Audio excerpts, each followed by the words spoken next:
Olá para todos que acompanham o Face Falante, e essa é a 8ª edição. E o que marca essa edição nova do Face Falante, depois de uma série inicial e experimental de 7 edições, onde era feito um panorama das principais notícias, né, que mexem com a nossa sociedade, seja a sociedade brasileira ou fora do Brasil, mas que tem impacto, né, na vida social das pessoas, impacto direto ou indireto, ouvindo, né, sugestões e críticas daqueles que apoiaram o programa, nós resolvemos reestruturá-lo. E a partir desta edição, o Face Falante tem um tema por edição. E devido, né, à repercussão da crise penitenciária no Maranhão, que não é, diga-se de passagem, o único estado da federação que possui essa crise é nacional, né, mas que chamou muito a atenção da opinião pública, então resolvi dar início a essa nova fase do Face Falante através desse tema, que são as prisões, né? O colapso das prisões dentro e fora da cela. Algumas considerações são importantes. A primeira delas é que isso não é uma conferência acadêmica. Isso é um comentário, né, a respeito de um tema importante e que tem impacto nas nossas vidas, nas vidas de todos os cidadãos brasileiros. Segundo, é que, evidentemente, que eu estou preparando como estudioso do assunto, como interessado no comportamento humano, né, dentro da minha formação de psicologia, dentro da minha visão social, é claro que eu estou preparando uma conferência, né, formal, mais profunda, mais abrangente, sobre as dimensões que fazem parte da segurança pública, onde, obviamente, a situação penitenciária brasileira será contemplada com ênfase, né? Infelizmente, pela sua situação precária. Bem, dentro desse comentário, nós não podemos deixar de ressaltar que o sistema penitenciário faz parte do sistema de segurança. Eu não posso comentar sobre a degradação do sistema penitenciário como se fosse algo à parte, né? Algo isolado, e fosse algo incomum ao que vivemos no sentido de formulação e implementação de políticas públicas de segurança. O sistema penitenciário, a crise do sistema penitenciário, do sistema prisional, é uma crise sintomática de um adoecimento generalizado do sistema de segurança pública brasileiro. Então, obviamente, que nós vamos precisar de fazer um comentário geral sobre esse adoecimento, para entendermos como é que isso vai repercutir e vai inflamar, vai intensificar a degradação do sistema penitenciário brasileiro. E para isso é preciso que a gente entenda para que serve o sistema penitenciário, para que serve o sistema prisional, que é a ponta final de todo o sistema, né? É onde as pessoas que têm problemas sérios, né, ligadas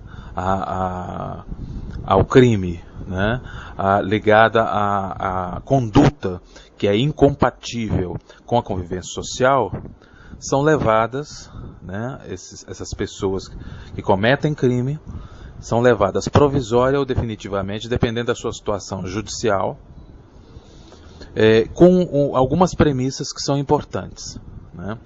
A primeira delas é que o sistema prisional acolhe essas pessoas e deve mantê-las longe do convívio social pelo tempo estipulado em lei e definido de acordo, né, com os trâmites legais pelo sistema judiciário, e a partir do qual o próprio ambiente, né, deveria, em primeiro momento, desconectar essas pessoas de qualquer condição de ameaça indireta ou direta à sociedade, seja em qualquer perspectiva ou dimensão, tornar a partir da reflexão e do isolamento e da desconexão dessa pessoa, dessa condição de ameaça e poder, né? Tornar desinteressante o crime, né?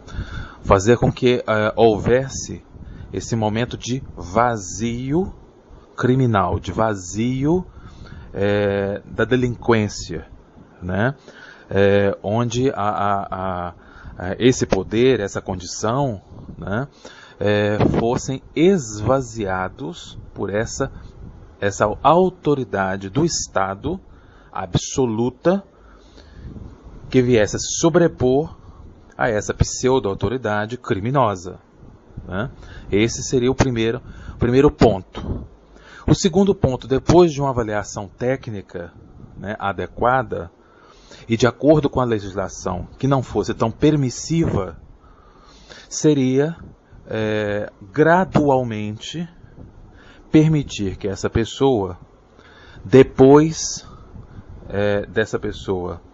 desse indivíduo, seja do gênero masculino ou feminino, seja em qualquer condição de criminalidade que ele se encontre, né, do nível de gravidade, mas deveria seguir esse caminho. Então, depois dessa pessoa apresentar sinais, né, favoráveis à ressocialização, aí sim, e depois de uma análise técnica inter e multidisciplinar, aí sim, essa pessoa poderia, de acordo com critérios rígidos, previstos em lei, né, ter acesso gradual a possibilidades de estudo, né, de aperfeiçoamento, de preparo intelectual e social, psicológico, para manter contato com a sociedade novamente. Nesse período, não deveríamos assistir o que assistimos, né? Que é visitas íntimas, né? Como se fosse a penitenciária tivesse que se transformar num motel, né? A entrada intensa de alimentos trazidos por familiares, afinal de contas, ele deveria estar submetido a uma alimentação adequada, né? Nutricionalmente falando, né? Mas exclusivamente a alimentação fornecida pelo sistema. Quem sabe depois, né? Quem sabe não, de acordo com critérios objetivos, depois de um período, já no final do seu processo de pagamento de pena, né? Depois de passar por todos os caminhos de ressocialização, e ele estivesse já na sua fase final de encontro com a sociedade, eu acho que poderia sim ser permitido que a família levasse alguns alimentos que sejam do maior desejo desse detento ou desta detenta, né? Mas não nem no início e nem no meio do cumprimento da pena. O que a gente vem assistindo é que o indivíduo, quando preso, né, o sistema está tão caótico que quando o indivíduo é preso, ele já entra na viatura rindo da sociedade. E eu não estou falando de metáfora, eu estou falando de uma ação literal. Ele já entra debochando da própria polícia, porque ele sabe que o sistema está todo fragilizado, né? E de que ele, se não escapar rapidamente, por vias legais, pelas brechas da lei, pela fragilidade do sistema, né, da legislação, ele vai escapar por outras vias, né? Pela entrada de celulares de forma ilegal na penitenciária, né? Pelas regalias que ele vai conseguir dentro do sistema penitenciário, que são resultantes da corrupção no sistema, né? E assim por diante. E aí a gente fica numa situação muito delicada, porque o sistema prisional deixa de cumprir a sua função.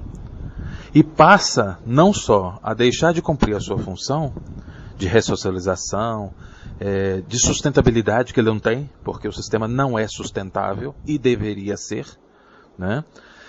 Eu poderia discutir aqui horas sobre sustentabilidade do sistema prisional, mas não é esse o foco da minha discussão. A minha discussão é a crise geral, né? Mas em outro momento nós podemos discutir, né? Eu posso falar com mais propriedade sobre a forma de sustentabilidade do sistema, né? Que seria importante. E não é isso que acontece. Mas mais grave do que isso, mais do que deixar de trabalhar essa questão de sustentabilidade, a sua função específica de fazer cumprir a lei, de punir o indivíduo e de fazer com que ele entenda como desinteressante, desestimulante a vida do crime, né? Ela acaba funcionando ao contrário, sendo um espaço de cooperação, de intercâmbio criminoso, né? Porque você vai acumulando gente no mesmo espaço, no ócio, né? E a partir desse ócio, ou seja, não tendo nada o que fazer, e um grupo de pessoas numa situação de alta vulnerabilidade, né? Oriundas do mundo do crime e da prática criminosa, né? E sem nenhuma abordagem que os faça refletir, repensar, sem nenhuma ambiência adequada, o que nós estamos favorecendo? O intercâmbio criminoso, o aprimoramento, o aperfeiçoamento. Essa mistura que ocorre é isso que favorece. E as unidades prisionais passam a ser bombas relógio, barris de pólvora, prontos para explodir a qualquer momento. Aqueles presos não estão, os detentos não estão sob controle na maioria das unidades prisionais. Eles estão apenas contidos provisoriamente, até o próximo motim, até o próximo desequilíbrio, não desequilíbrio que já não exista, né, mas até um desequilíbrio até na relação promíscua que muitos têm com agentes também criminosos infiltrados entre os agentes do Estado, né? E isso já ocorre, isso não passou a ocorrer no Maranhão. Isso não ocorre desde a semana passada, do mês passado, nem do ano passado. Isso é uma situação crônica. Crônica, absurdamente crônica. E o mais grave de tudo isso é que eu não vejo, né, nenhuma política de curto, médio e longo prazos para o sistema prisional como um todo. As políticas que se acenam nesse sentido, elas se acenam o seguinte: olha, agora nós temos um novo modelo mirabolante que nós vamos criar, né? Geralmente modelos caros, né? E aí, esse modelo aqui é o modelo perfeito de unidade prisional. Mas é um, ou são 2, ou 3, ou meia dúzia, para um contingente cada vez maior de detentos e para um potencial, né, de prisão também cada vez maior. O número de detentos, né, que estão soltos, mas que poderiam estar nas unidades prisionais, né, a partir de ordens de prisão e assim por diante, similares, é imenso. Não cabe nas cadeias, nas unidades prisionais. Elas já estão sufocadas, elas já estão asfixiadas. E as novas unidades que nascem como proposta de um cenário novo ou de um modelo novo, já nascem, né, com filas. Porque nós não temos, né, políticas de reestruturação do sistema prisional de larga escala. nós sempre temos um protótipo, sempre temos um como exemplo. E aí o restante do projeto, né, que tem como inspirador um protótipo, não tem prazo para sair do papel. É sempre assim. E o sistema a justiça não para, a justiça funciona o tempo todo. A criminalidade não para. A dinâmica da sociedade não para. E as demandas, né, para o sistema prisional também não param. Só que as políticas destinadas, né, a acolher os resultantes do funcionamento do judiciário, né, e do sistema de segurança como um todo, não correspondem, não estão na mesma frequência. E aí a gente está sujeito, né, às consequências de toda a ordem e que acabam por vir à tona, né, a todo momento, seja no sul, no sudeste, né, no centro-oeste, no nordeste, no norte, em qualquer parte do país, você vai ver unidades prisionais guardadas as devidas proporções, né, em situação muito semelhante, né, ao complexo de Pedrinhas, né, em situação gravíssima, degradante, né, que é uma afronta aos direitos humanos. E quando a gente fala de direitos humanos, muita gente fala, não, mas fala de direitos humanos para defender bandido. Ao contrário, quando nós defendemos, né, quando as pessoas que entendem de direitos humanos, porque tem muita gente que não entende nada de direitos humanos e que está se aventurando nessa área, né? Quando eu estou falando de direitos humanos, estou falando de direito geral. Direito da sociedade, de ter uma segurança justa, adequada. Direito dos operadores do sistema de segurança, os magistrados, né, que são permanentemente ameaçados, que estão trabalhando sob condições absurdas, de alto risco, sem segurança, tá? Porque os fóruns, na maioria dos casos, têm uma segurança pro forma, têm uma segurança precária, vulnerável, e que deixam vulneráveis todos os operadores de direito, né, todos os técnicos que ali trabalham nos fóruns, com destaque para o Ministério Público, né, e para os magistrados. Então nós temos um adoecimento geral do sistema, né? Então nós temos esse problema grave. As delegacias estão caindo aos pedaços, em muitos casos, né? E quando eu estou falando de direitos humanos, eu estou falando de adoecimento de policiais, né? Eu estou falando da formação e letalidade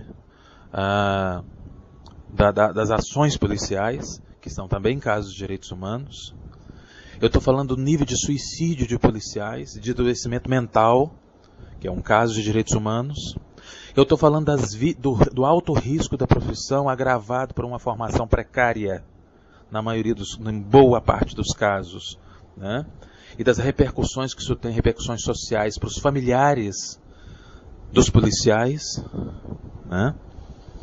E por aí vai. Então eu não estou falando de direitos humanos. E outra coisa, quando eu promovo justiça, desde a prisão, passando pela investigação, né, pelo julgamento adequado, com direito à plena defesa, dentro da lei, e com o cumprimento adequado da pena, dentro de preceitos adequados de direitos humanos, eu estou protegendo a sociedade como um todo. Porque nós não estamos exterminando, né, como condição principal, as pessoas que são aprisionadas, né, pelo cometimento de crimes. nós estamos trabalhando com a ideia de que elas retornarão, em sua grande maioria, depois de cumprirem a pena com a sociedade, elas retornarão ao convívio social. Porque o fato de cometer um crime não significa que há uma inviabilidade humana permanente. Mesmo nas sociedades mais severas, né, onde há prisão perpétua e até pena de morte, isso é para uma minoria. A maioria do sistema prisional está dentro de um princípio onde, depois de passados todos os ritos legais, né, incluindo o cumprimento de pena, né, a restrição de liberdade, ela retorna essas pessoas, né, esses detentos, esses cidadãos temporariamente detentos. E aí, quando eu falo temporariamente, não importa o período, pode ser de 2 meses, 6 anos, 30 anos. Se ele sobreviver, né, a esse período, se ele estiver vivo ou viva, então a sua grande maioria retornará à condição de convívio social. E é papel de todo esse processo, de todo esse sistema, fazer com que esse cidadão ou essa cidadã retorne à sociedade convicto de que a criminalidade não compensa e, mais do que convicto disso, apto a conviver de maneira saudável e produtiva socialmente. Essa é a visão de direitos humanos que nós precisamos ter. Então, quando nós defendemos um espaço dessa natureza, seguindo essas condições, não é a perda do rigor, muito pelo contrário, é o aumento do rigor. Mas o aumento do rigor visando, considerando o retorno do indivíduo e preservando as condições, né, humanas do rigor. Né? Não é conforto, mas é condição de sobrevivência dentro de parâmetros humanos. Ou seja, ali é para punir dentro da lei e promover a recuperação para aqueles que apresentem condições para tal. E não se vingar, fazendo do Estado sustentado pelos cidadãos um agente tão ou mais criminoso do que aqueles que são julgados por ele. Esta é a responsabilidade de quem acaba trabalhando, né, profissionalmente, como operador de direito, como aquele que lida com essas responsabilidades, seja em que instância for, como policial, né, como operador de direito no sistema judiciário, né, como agente penitenciário, seja lá em que função for, da mais simples à mais complexa, né, seja como magistrado, como membro do Ministério Público, né, como diretor da unidade prisional. Então, essa é a função que vai além, né, que permeia, que perpassa todas as suas atribuições técnicas. É a função, é o olhar de direitos humanos, né, que tem como objetivo garantir que a lei seja cumprida com rigor, mas sem perder o seu caráter de civilização, de humanidade. Isso vale para todos os envolvidos, todos os agentes. Essa é uma visão de 360 graus, ou deveria ser, né? E eu estou dizendo isso porque é isso que nós estamos perdendo. E quanto mais nós perdermos essa condição, mais nós aceleramos um ciclo, mais nós produzimos, inclusive, outros ciclos de violência, dentro e fora das celas. Porque nós estamos desarticulados, completamente desarticulados. E estamos reféns das bravatas, das notas, né? Das notas pro forma, né? Que falam e não falam nada, não tem significado de nada. A criação de múltiplos comitês, conselhos, né? Grupos temáticos, mas que não desaguam de forma objetiva, de forma legal e de maneira ágil, né? Compatível com as demandas, em um plano unificado, em um plano integrado, em um plano articulado de segurança pública que seja multidimensional, né? Que seja interinstitucional e que seja capaz, né, de agregar em torno de si, né, todas as instâncias legais e institucionais que são responsáveis por garantir para a sociedade não só a percepção de segurança, mas a realidade de segurança pública. É isso que falta. E faltam maestros, faltam mediadores. Nós encontramos muito discurso. Todo mundo quer fazer um discurso, todo mundo quer tirar uma casquinha, né? Então, mas todo mundo vem com cara de indignado diante da TV. Mas não passa disso. Todo mundo diante de uma tragédia como a morte da criança em São Luís, né? Queimada naquela ação bárbara. Assim como os mais de 60 detentos mortos nos últimos meses no Complexo de Pedrinhas, também é tão bárbaro quanto. Né? Então, porque eles não foram mortos dentro da legalidade. Agora, foram mortos dentro de um espaço mantido pelo Estado, que é mantido pelo nosso dinheiro dos cidadãos. E não me agrada financiar um Estado que permite algo dessa natureza. Não é isso que eu acho que é segurança pública, e não é isso, não é essa a minha expectativa. Porque eu sei que diante desse cenário de barbárie, né, diante desse cenário de violência intensa, aqui fora eu não estarei impune enquanto cidadão. Isso vai se refletir aqui fora. Isso não fica dentro dos espaços. Como disse ingenuamente o ex-presidente José Sarney, né, numa das entrevistas deles, dizendo que o Complexo de Pedrinhas, né, a crise no sistema penitenciário do Maranhão, estava restrita aos limites do sistema penitenciário, não tendo transbordado para as ruas. Né? Algumas horas depois deu no que deu.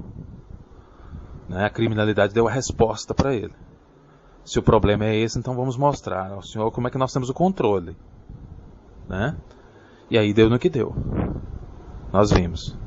E aí, a governadora Rosiana Sarney, né, que foi senadora, que não é a primeira vez que é governadora do estado, vem a público, né, dizer que a explosão da violência no sistema penitenciário maranhense, que a deixava chocada, né, estava ocorrendo em função do desenvolvimento da riqueza do Estado.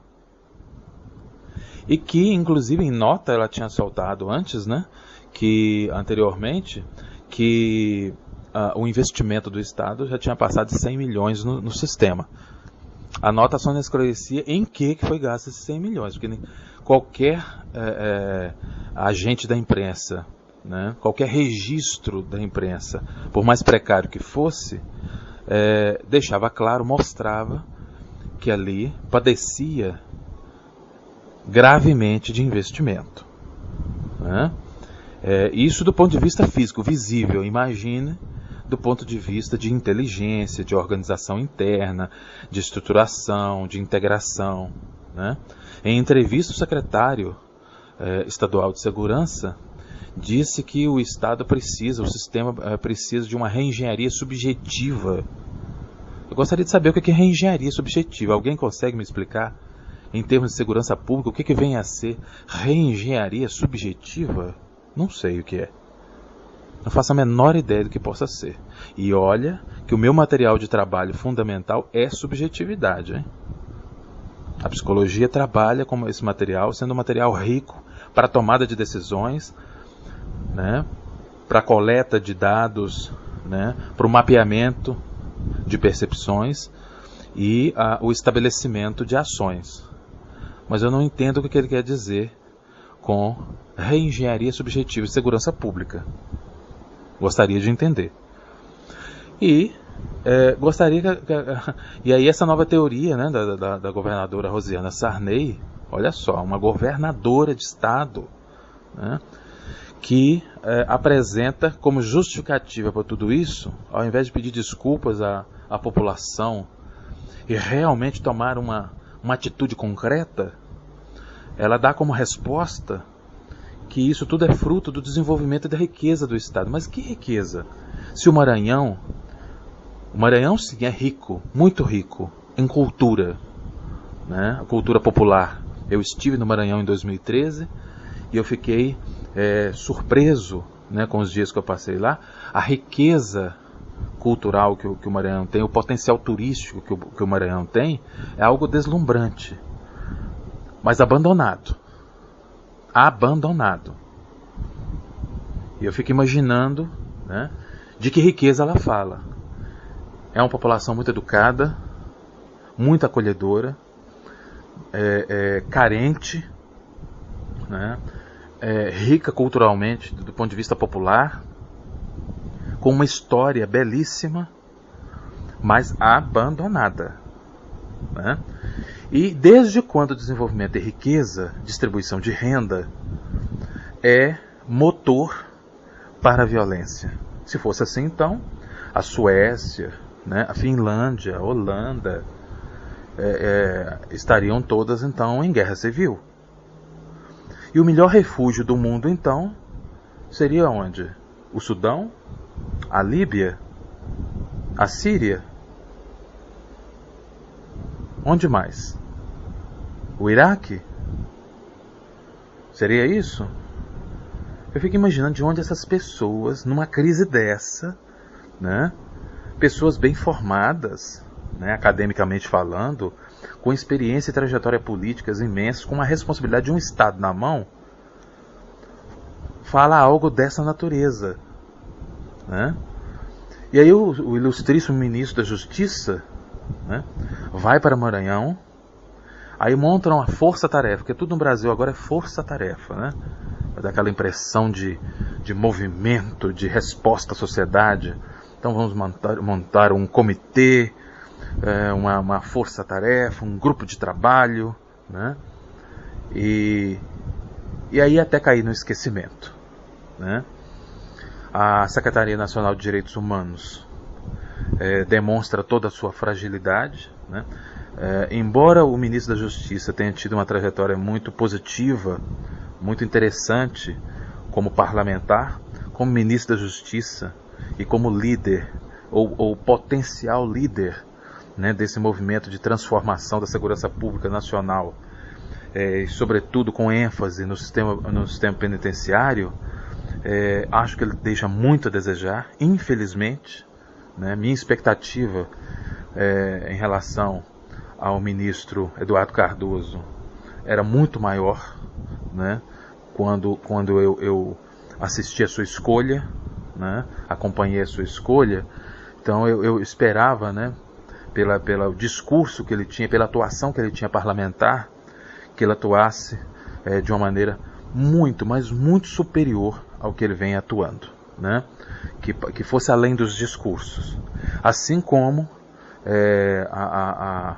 a Secretária Nacional de Direitos Humanos, né, com status de ministra, a Maria do Rosário, né, que também tem uma trajetória parlamentar respeitada, né, mas que vive mergulhada na falta de autonomia, de ousadia, né?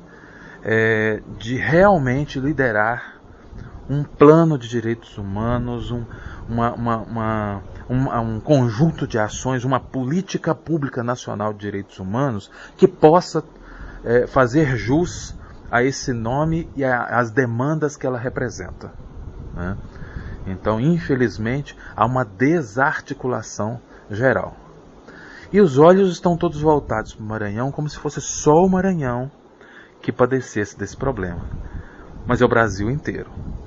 Basta visitar as unidades prisionais, com raríssimas exceções, entre as quais, né, eu destaco na minha própria região, né, o esforço imenso de um dos diretores da penitenciária, do diretor da penitenciária Dênio Moreira, em Ipaba, que é o Tenente Adão, que faz um trabalho espetacular, já há anos, sem alarde, com muito esforço, com muito empenho pessoal, né, para que aquela penitenciária tivesse as condições que eu citei durante a minha fala inicial, e ela tem, né, e mesmo assim tem todos os desafios, obviamente, porque é um ambiente de risco. Mesmo com todos os cuidados e todo o investimento social e de sustentabilidade liderado pelo o Tenente Adão, né? E com ele trabalhava também o atual diretor do presídio de Coronel Fabriciano, né? Ambos estão no Vale do Aço. O atual diretor, o Edmar, né? O senhor Edmar, que é pedagogo, né? É um educador, mas com uma visão, além de uma visão educacional, social, né? Ele evidentemente não perde de vista a visão de direitos humanos e a visão da legalidade, né? Vem fazendo um esforço enorme, um esforço pessoal, para que o presídio de Fabriciano, que já esteve mergulhado numa crise terrível, né, alcance um nível mínimo de civilidade, né, e de garantias institucionais e legais para o cumprimento das penas dentro dos princípios que eu também citei, né.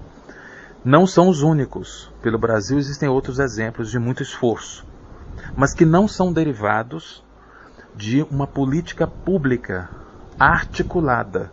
São iniciativas focadas, localizadas, movidas por diretores obstinados pelos princípios que eu citei e que eu falei durante, né, esse período todo que eu estou conversando com vocês, né? Então, eu acho que vale a pena a gente, nós cidadãos, mergulharmos nesse tema, não deixarmos que esse tema adormeça, seja esquecido pela rotina de notícias, porque nós todos somos vítimas em potenciais do agravamento desse sistema. Eu não terminei minha fala, eu ainda vou falar um pouco mais sobre a minha visão de sistema de segurança, mas é importante a gente entender, né, nesse início, do como o sistema prisional não é o início da nossa conversa. Ele é a ponta final do sistema, né? Antes dele, vem todo um conjunto de instituições que estão abandonadas ou precariamente atendidas, ou superficialmente atendidas, ou ainda com suas funções distorcidas por líderes políticos, né, que não sabem lidar com essas demandas e essas responsabilidades tão sérias. Bem, eu fico imaginando como é que nós vamos falar de segurança pública sem considerar, sem citar, sem estudar, sem envolver as instituições que eu vou citar agora. Por exemplo, o número de municípios com guardas municipais, né, com guarda municipal, vem aumentando ano a ano, né? Então o contingente de guardas municipais vem aumentando. São agentes a serviço da lei. Né? E à medida que eles vão aumentando, inclusive vem aumentando também as guardas municipais armadas, eu não vejo uma discussão nacional sobre essas guardas municipais. Né? E sobre as condições de trabalho, sobre o nível de remuneração, o plano de carreira, nível de adoecimento, de preparo psicológico, de formação específica, né, de atribuições e de integração com as outras unidades de segurança. Eu não vejo essa discussão. Né?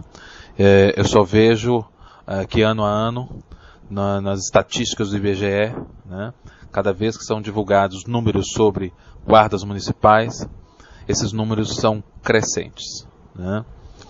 É claro que eu não vou entrar os detalhes envolvendo a guarda municipal no Brasil inteiro, são delicadas, né? E merecem um programa inteiro. Cada uma dessas questões que eu vou citar aqui, cada uma dessas instituições, merece um ou mais programas específicos. Eu estou fazendo um grande esforço, como estudioso do assunto, de separar isso em outros programas, em conferências que virão ao longo do ano de 2014. Mas hoje o objetivo é justamente mostrar como o sistema penitenciário e a crise no sistema penitenciário é a ponta de um sistema que está sendo desconsiderado e que está desarticulado. Né?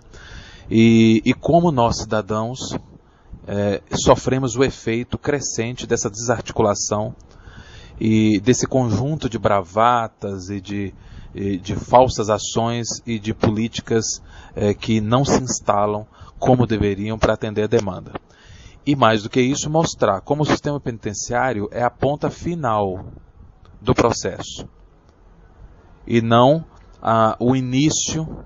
Para se falar em segurança pública, nós não vamos ter segurança pública simplesmente por termos um sistema prisional que consiga abrigar toda a demanda de criminalidade. Isso só, isoladamente, não é suficiente para devolver à população a sensação, a percepção e a realidade, o cotidiano de segurança, seja em qualquer região do Brasil. Né? Bem, então tem a questão da guarda municipal.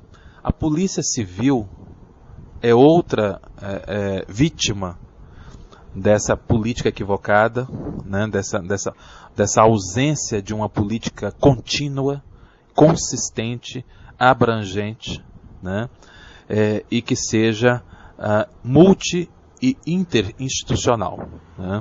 A polícia civil em muitos estados está abandonada há muitos anos, com delegacias caindo aos pedaços, sem infraestrutura física, sem infraestrutura de pessoal para investigação, sem material adequado, sem recursos, né, para trabalhar com agilidade, resolver os casos e fazer com que eles se transformem em demandas judiciais adequadas, justas, né, com provas consistentes, né, e com resolução dos casos complexos, né, seja de qualquer nível de complexidade que se apresentem, porque isso, em conjunto, é que vai dar a sensação de punibilidade, é isso que vai inibir, né, a criminalidade e trazer a sensação de segurança, né, trazer credibilidade às instituições de segurança, seja a Polícia Civil, a Polícia Militar, né, o Judiciário e assim por diante.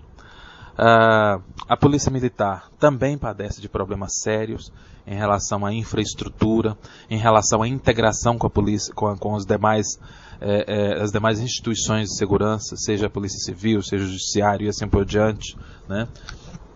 Então, os dados, nós precisamos de um plano de tecnologia da informação aplicado à segurança pública, né? E que seja do tamanho do Brasil, do tamanho das demandas, né? Guardadas as devidas proporções e de acordo com as particularidades de cada região, mas ela precisa estar sobre a orquestração, né, de um órgão que consiga mediar essas diferenças, mas fazer com que haja uma padronização do fluxo de informações, uma agilização, né? E que isso potencialize a capacidade de investigação, né? E, portanto, com repercussões nas demais fases e ritos dentro do sistema de segurança em busca da punibilidade da segurança pública, né? Também, né, problemas seríssimos com a polícia rodoviária, as polícias, né, rodoviárias estadual e federal, né, em termos de infraestrutura, em termos de aumento de postos, em termos de fragilidade da legislação, né, em termos de tecnologia da informação, acesso à informação de maneira ágil, né? Então tudo isso ainda é um entrave, e isso acaba sendo percebido pelos marginais, pelos criminosos, né? E acaba, ao invés de todo o sistema atuar como inibidor, a fragilidade do sistema acaba fazendo com que a sociedade entre num sistema de vulnerabilidade pelo encorajamento dos marginais, né? Que acabam percebendo, né, a gravidade e a fragilidade do sistema de segurança. Corpo de Bombeiros não precisa nem falar, né?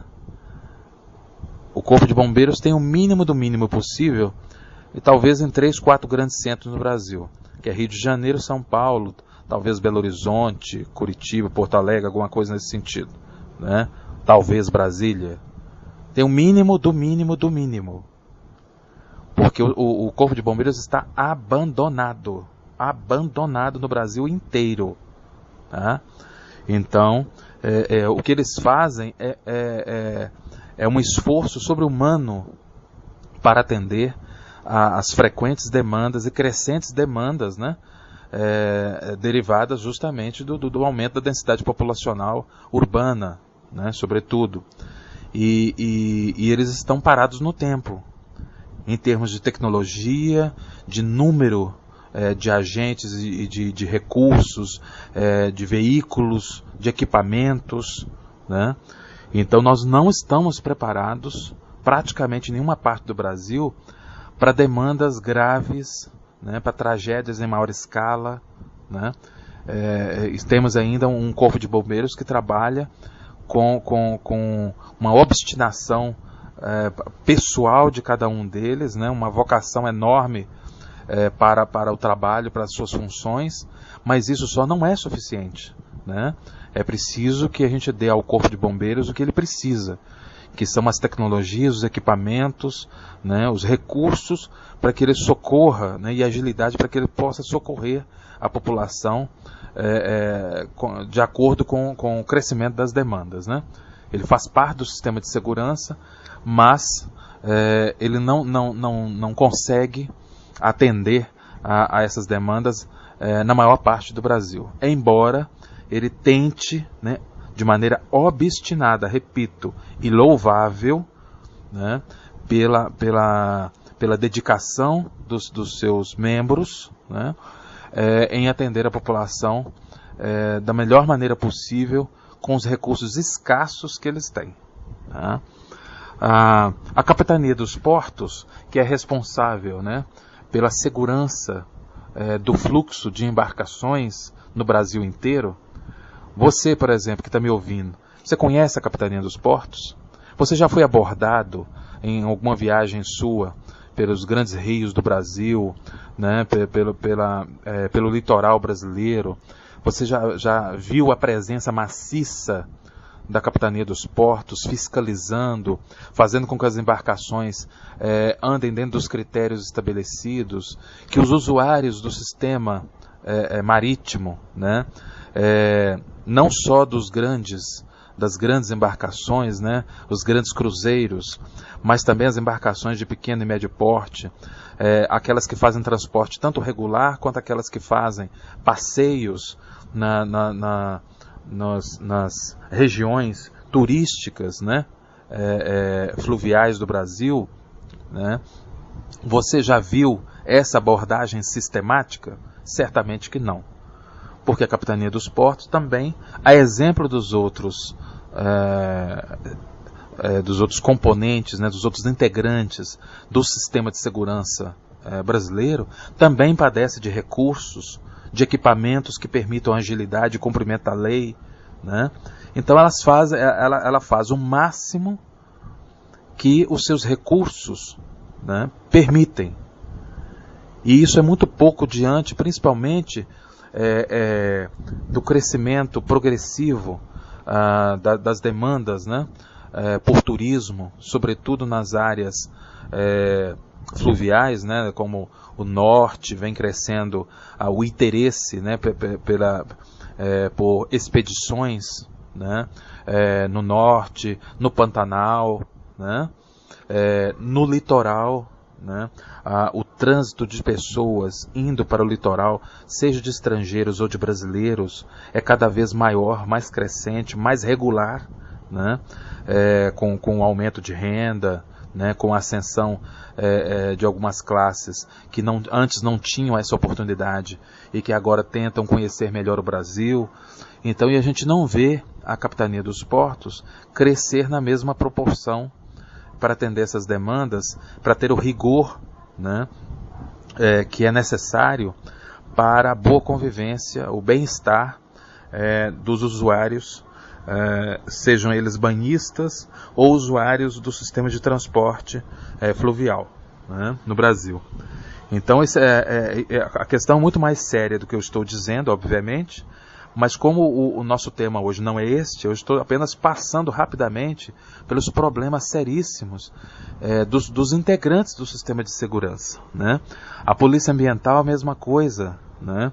Também padece, nós temos uma extensão territorial, do mesmo jeito que a Capitania dos Portos tem o desafio enorme da extensão fluvial, né? A extensão litorânea, que representa um grande desafio, e o aumento crescente de embarcações de todos os portes, né, o acesso a essas embarcações, né, o aumento do turismo, tudo isso demandaria uma sofisticação, né, e uma presença forte da Capitania dos Portos. A mesma coisa acontece com a Polícia Ambiental e suas demandas seríssimas, né, dado ao crescimento das demandas da legislação, da sofisticação da legislação, né, a inserção do Brasil em tratados internacionais de preservação, né, e a grande extensão territorial que o Brasil possui, né, evidentemente que necessitaria de uma polícia ambiental muito mais bem equipada, né, muito mais sofisticada, né, com maior capilaridade e capacidade preventiva e de fiscalização, né, para inibir porque quanto mais fiscalização tem, quanto mais o sistema de segurança mostra que é capaz de se antecipar às práticas criminosas, evidentemente que isso gera uma desestabilização no meio marginal, né, e faz com que os índices de criminalidade caiam, não somente pelo combate ao crime já feito, mas preventivamente, derivado da prevenção, da presença firme, eficaz, ágil, né, no processo de fiscalização e de combate antes da prática criminosa, né. O judiciário, né, nós temos uma sociedade bastante adoecida, né? Nós temos um judiciário com em torno, né, de 90 milhões de processos. Imagine só. Isso é assustador para qualquer operador de direito de qualquer parte do mundo.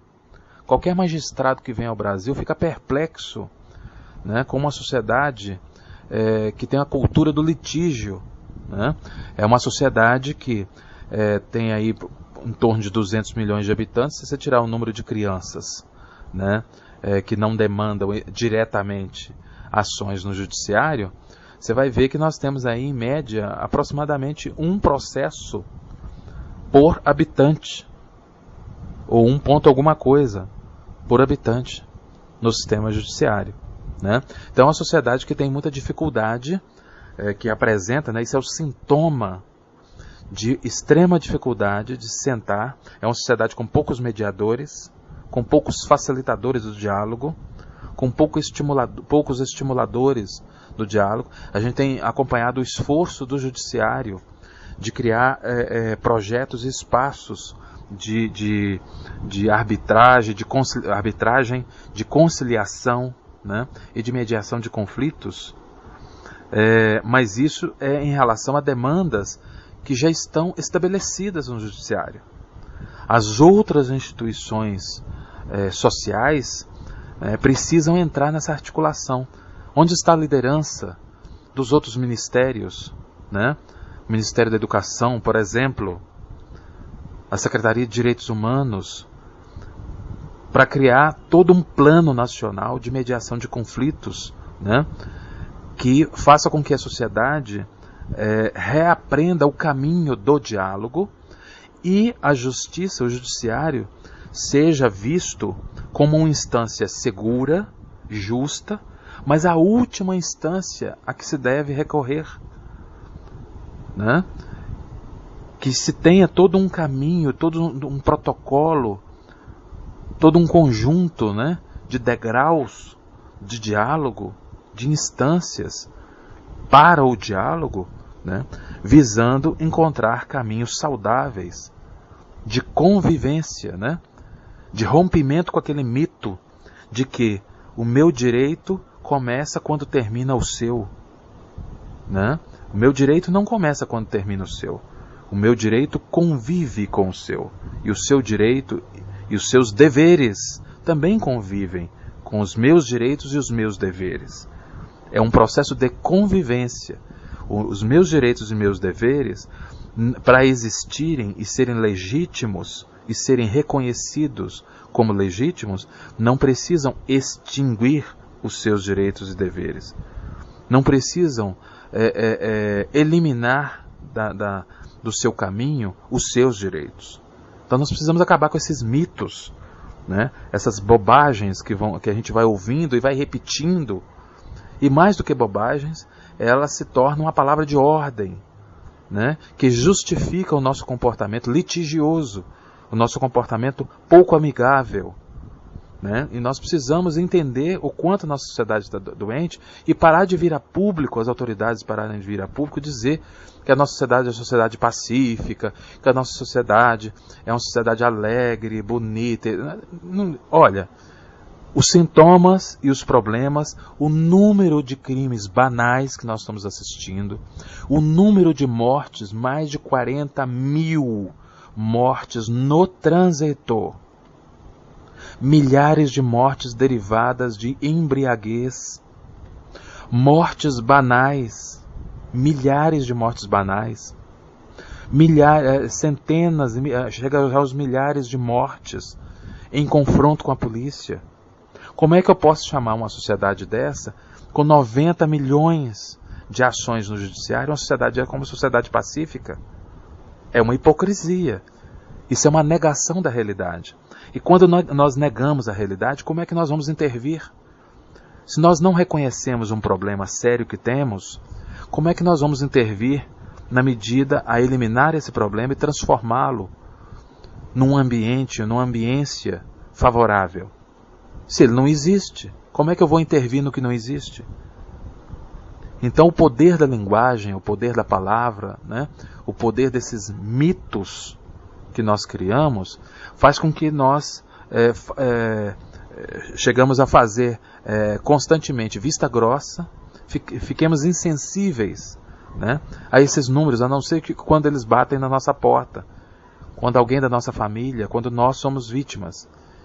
Enquanto isso, vamos assistindo só pela televisão e vamos ficando insensíveis. Vamos aceitando aquilo como algo natural. Vai havendo uma naturalização da convivência selvagem, né?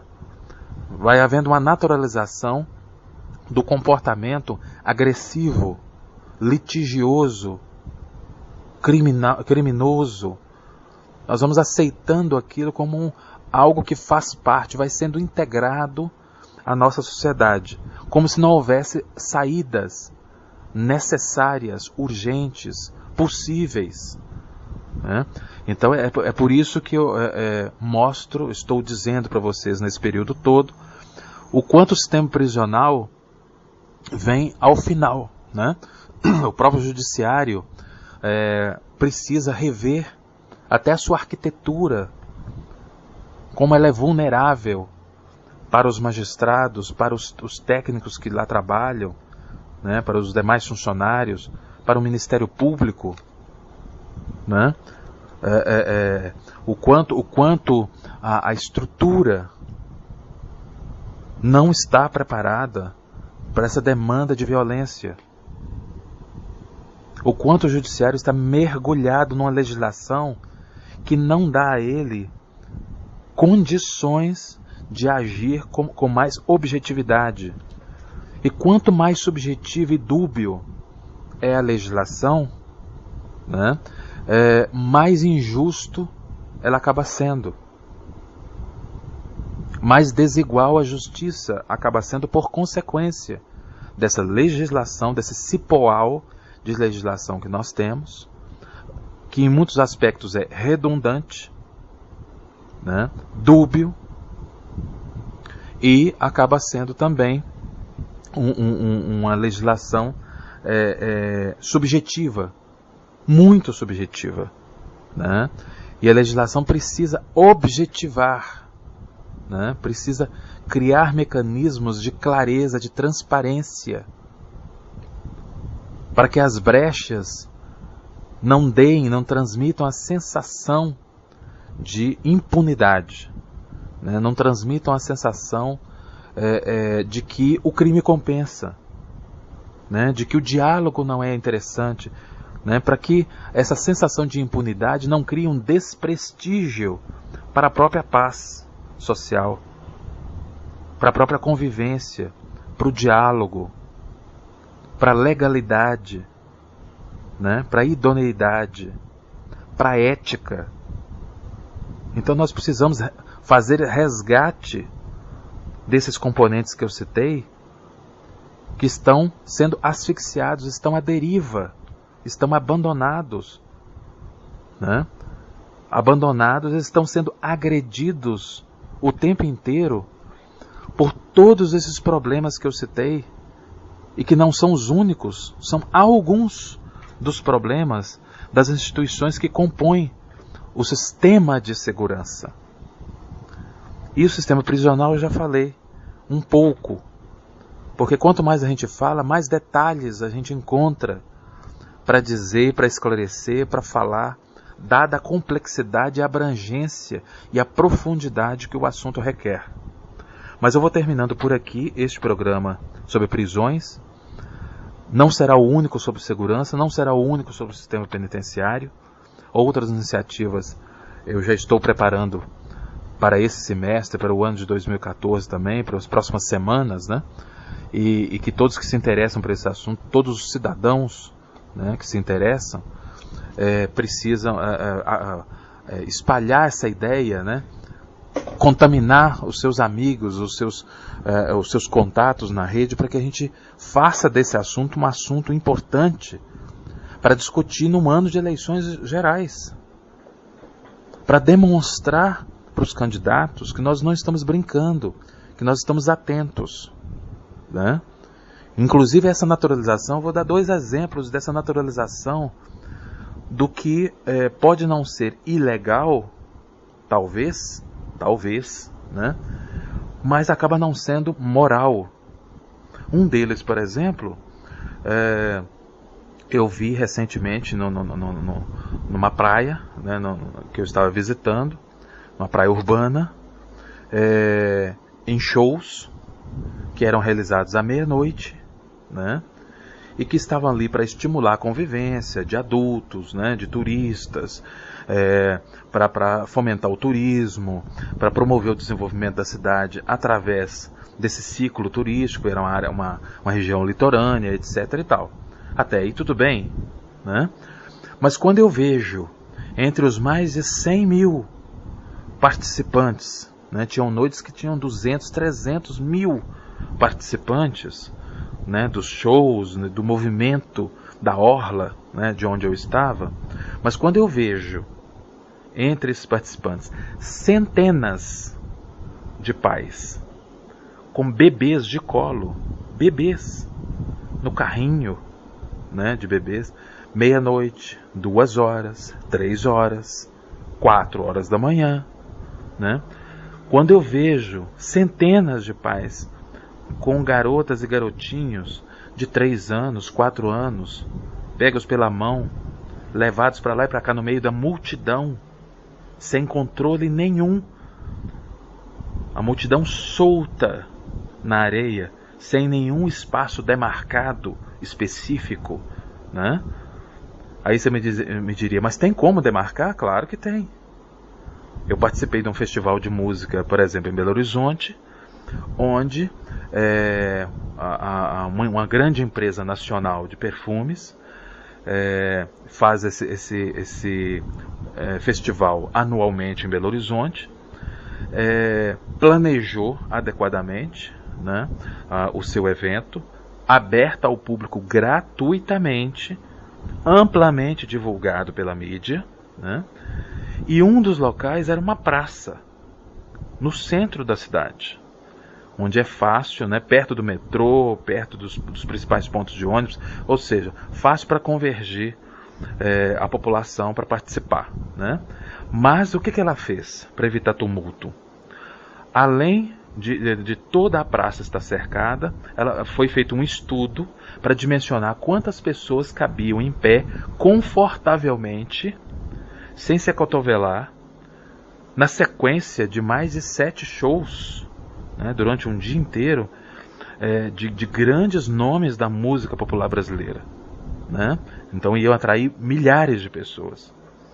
Então, depois de feito esse estudo, a empresa responsável colocou na internet a data em que as pessoas interessadas em participar teriam que emitir gratuitamente ou por um valor simbólico, acho que de R$1, né? Só para a taxa de conveniência, né, que tinha uma administradora dos ingressos, do ingresso que era gratuito, né? Você entrava na internet, se cadastrava, emitia o seu ingresso e tinha direito a entrar no espaço da praça. Todo com segurança, o tempo, a polícia militar, né? Você via um contingente adequado para aquele número de pessoas, né? A Polícia Militar de Minas Gerais, além dos seguranças contratados pela própria empresa, né? Então, assim, foi um evento civilizado. Você não tinha arrastão, você não tinha furto, você não teve problemas graves. Então, assim, e foi um evento de grande impacto social, um evento cultural de grande impacto social. Agora você chega na praia, né, na maioria dos eventos que são colocados, isso não é feito e deveria ser feito. Mas o que me chamou mais atenção, né, são esses pais. Onde está o ECA, o Estatuto da Criança e do Adolescente? Onde estava o comissariado de menores, né? Onde estava o conselho tutelar, né? Porque estava visível. Pais bebendo bebida alcoólica a noite inteira com crianças de 3, 4 anos do lado deles. E isso não foi um dia, isso foi durante uma semana de shows. Então realmente nós precisamos rever essa questão, né? Porque isso faz parte também da segurança pública. E isso eu vou conversar em outro momento, mas eu só queria citar para vocês um dos casos sérios que a gente vê de naturalização do que não deveria ser naturalizado, né? Outra coisa que a gente vê é a questão dos mensaleiros, né? A expectativa de prisão dos mensaleiros, etc. e tal, né? Não é o único caso, né? Acontece casos, guardadas as devidas proporções, similares, né? Pelo Brasil todo. Mas olha só, o Zé Genuíno agora conseguiu arrecadar, né, todo o dinheiro para efetuar o pagamento da sua multa financeira com a justiça, né? Alguma coisa contra um admirador ou admiradores do Zé Genuíno fornecer, colaborar com ele para esse pagamento? Bem, eu não tenho nada contra. Se a lei permite, né? Se você quer doar o seu dinheiro, vender sua casa, doar seu carro, esse é problema seu. Você pode fazer o que você quiser com seu patrimônio, né? Em virtude de uma causa que você acredita, uma pessoa que você quer ajudar e etc e tal. Seja o Zé Genuíno, seja quem for, né? Então a minha questão não é essa. A minha questão é o seguinte: diante de uma situação dessa, da gravidade, né, de um julgamento que durou 1 ano praticamente, né, depois de tantos anos de análise, etc, etc, com a profundidade, a capilaridade que ele tem, né, quer dizer, eles mal entraram na penitenciária, tem esses prazos. Basta nesse caso, né, diante de uma dívida dessa, basta colocar uma página na internet, indicar a conta do banco, arrecadar o dinheiro e pagar? Será que isso só é suficiente? São discussões que nós precisamos discutir sem partidarizar. Porque isso vale para o Zé Genuíno, mas vale para qualquer outro de qualquer partido, né? Será que é só pagar? E a origem desse dinheiro? E como é que eu comprovo a origem? Porque senão, se a lei é para todos, é igual para todos, então imagine, né? Imagine uma pessoa presa por tráfico e que também, né, ou sonegação ou qualquer outro, né, tipo de desvio financeiro grave, né, também tem que tem ramificações, né, e que tenha que devolver dinheiro para o Estado, tem multas a serem pagas, né, também faça essa prática, né? Afinal de contas, é só colocar a página, né, esquentar essa conta e está tudo bem, sem ter que comprovar de onde que esse dinheiro vem, se são de instituições ou pessoas idôneas, realmente colaboradores daquela pessoa, dentro do que a lei permite. Será que não vai ser visto isso? Fico preocupado, né? Então a gente não pode naturalizar e simplesmente falar: ah, então eu desisto, né? Ah, poxa, mas ele fez isso, eu desisto, né? Quer dizer, outro sintoma da própria legislação é que a gente vê que pessoas que foram condenadas num processo que custou tão caro para a justiça acabam, né, de entrar na penitenciária e já tem permissão para trabalhar, né, para trabalhar fora da penitenciária. Vão ficar a maior parte do tempo fora da penitenciária, né? E com um tempo tão curto de cumprimento de pena. Eles entraram agora no sistema penitenciário. E já lhes é permitido, né, ficar um tempo tão extenso fora da penitenciária em atividade laboral, né? Será que é isso que nós queremos? Isso é um defeito? Isso foi o juiz que inventou? Não foi o juiz que inventou, né? Não foi o judiciário que inventou. O judiciário não inventa procedimentos, né? Ele não cria leis, né? Ele é guardião do direito estabelecido pelo legislativo, né?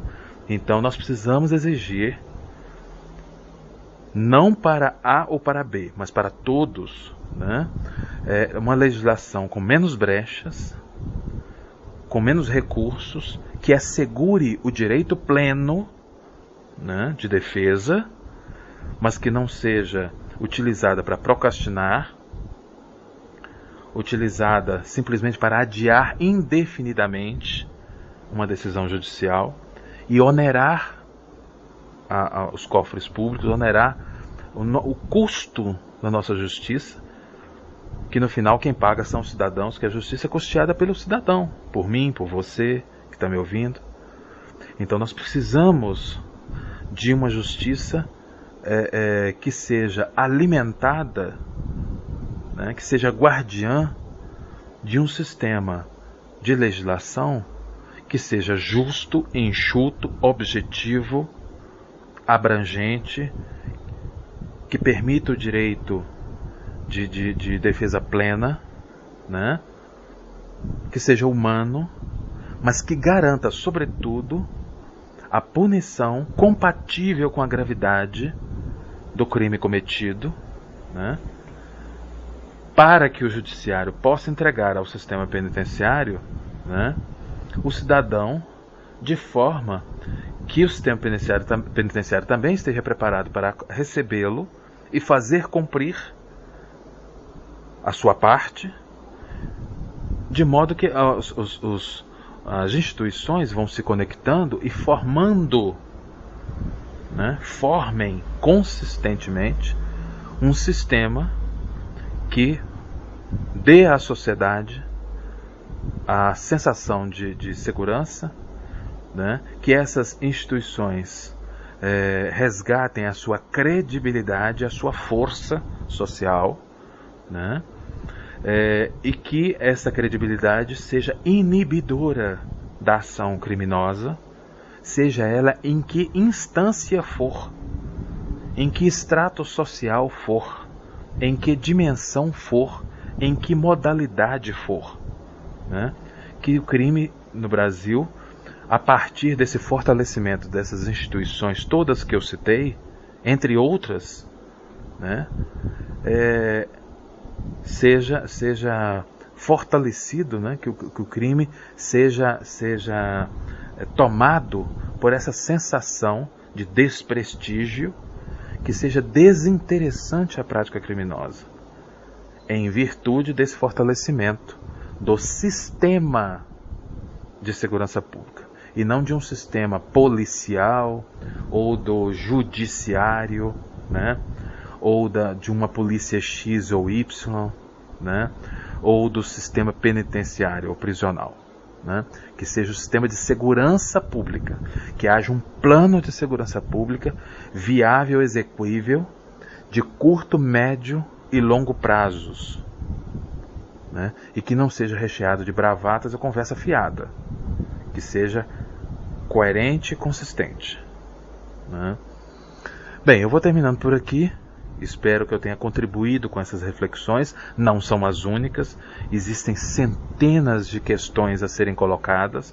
E como eu já disse, eu vou colocá-las, estou, né, organizando abordagens específicas para cada dimensão dessa que eu coloquei, para que a gente possa ter uma visão sistemática e cada vez mais clara do funcionamento e das conexões que as instituições que compõem o sistema de segurança pública têm, e como elas são irrenunciáveis, e como elas têm impactos, sofrem impactos, né, de outras instituições do sistema e promovem impacto nas suas ações.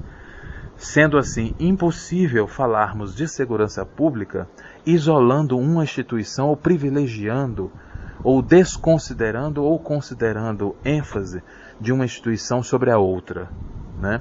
Cada uma delas situada dentro das suas funções e atribuições constitucionais, né? Dentro das suas funções específicas, precisa receber a atenção devida para que possamos falar no futuro de segurança pública mesmo e possamos cada vez mais nos afastar do cenário de guerra civil disfarçada de hipocrisia no qual nós estamos imersos, porque os nossos números são números, inclusive, né, os números fatais, nem estou falando de feridos ou de tentativas, né, de homicídio, mas estou falando de números reais, concretos, são números superiores a números de guerra, né? Então vivemos uma guerra, né, camuflada por notas, bravatas, né, e discursos hipócritas.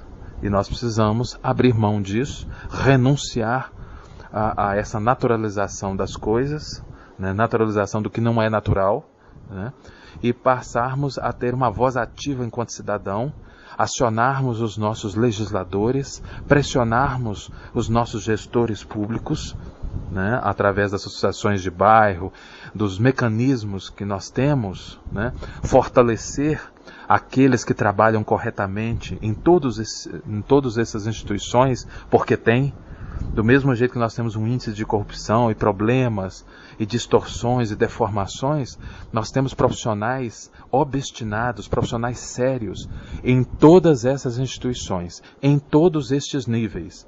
E nós precisamos fazer com que haja uma união entre todos esses entes, crescente, para restabelecer essa ordem da segurança pública que é tão indispensável para todo o desenvolvimento, né, para usufruirmos como cidadãos livres num regime democrático de tudo que há de bom potencialmente, de tudo que pode ser de bom concretamente na perspectiva de desenvolvimento do Brasil. A todos, muito obrigado e até uma próxima oportunidade.